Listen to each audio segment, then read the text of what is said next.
మరో breaking news చూసిన మాజీ మంత్రి వైఎస్ వివేకానందరెడ్డి హత్య కేసుపై హైదరాబాద్లోని సిఆర్పీ కోర్టులో ఈ రోజు విచారణ జరిగింది. కోర్టు విచారణకు YCP MP YS Avinash Reddy, Uday Kumar, Shivashankar Reddy హాజరయ్యారు.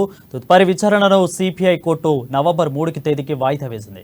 మరోవైపు చంచల్గూడ జైల్లో ఉన్న ఉదయ్ కుమార్, శివశంకర్ రెడ్డిలను భారీ పోలీస్ బందోబస్తుతో కోర్టుకు తీసుకొచ్చారు. విచారణ వాయిదా పడిన అనంతరం మళ్లీ జైలుకు తరలించారు.